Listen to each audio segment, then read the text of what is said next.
imoreng.com.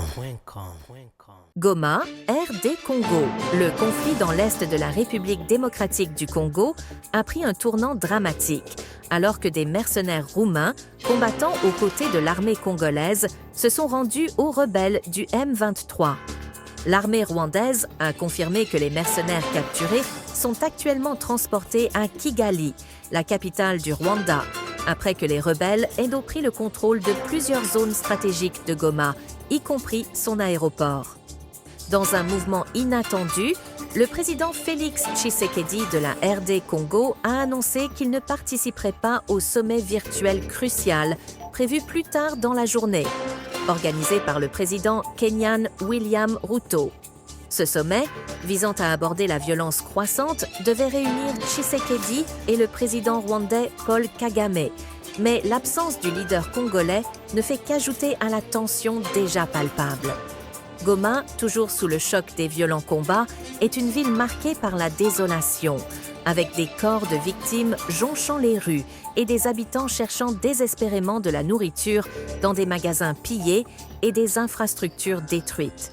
Le M23, groupe principalement composé de Tutsis ethniques, a revendiqué le contrôle de la majeure partie de Goma, les rapports de l'ONU confirmant que la ville est désormais sous leur domination. Mais les enjeux sont encore plus élevés. Les rebelles avancent, selon des informations non vérifiées, vers Bukavu, la deuxième plus grande ville de la RD Congo. À mesure qu'ils consolident leur pouvoir, les tensions ethniques montent, un facteur qui pourrait enflammer davantage le conflit. Le rôle du Rwanda.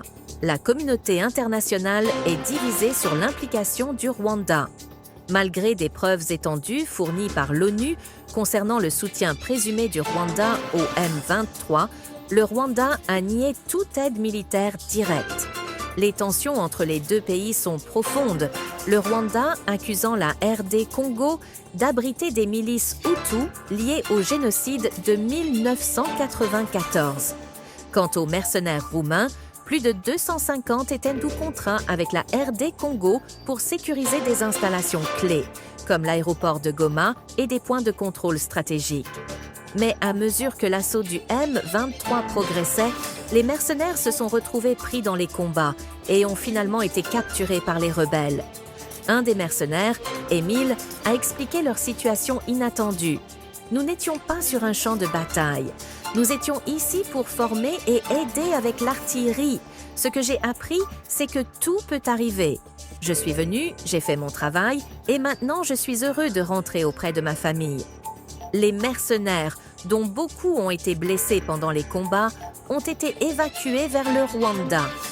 Alors que les combats s'intensifient, les habitants de Goma se retrouvent à devoir se remettre de leurs pertes, sortant de leurs cachettes à la recherche de nourriture et de fournitures, tandis que les casques bleus de l'ONU peinent à contenir la violence.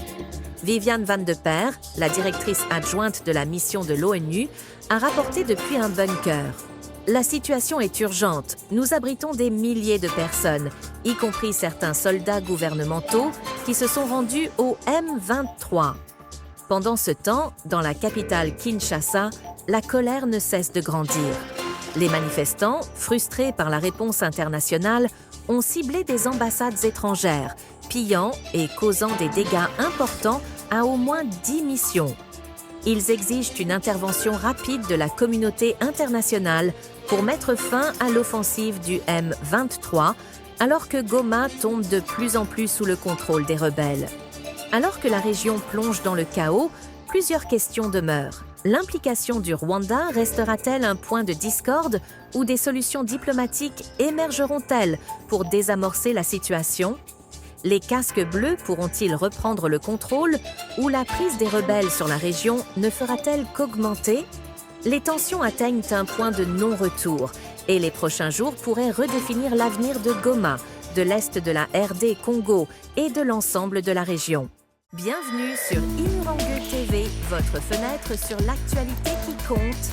Abonnez-vous, partagez et restez connectés pour ne rien manquer des infos qui façonnent notre monde. Des reportages exclusifs, des analyses pointues et les voix qui racontent l'Afrique de demain. C'est ici, c'est maintenant, c'est Imurenge TV. Rendez-vous sur www.imurenge.com pour plus d'infos.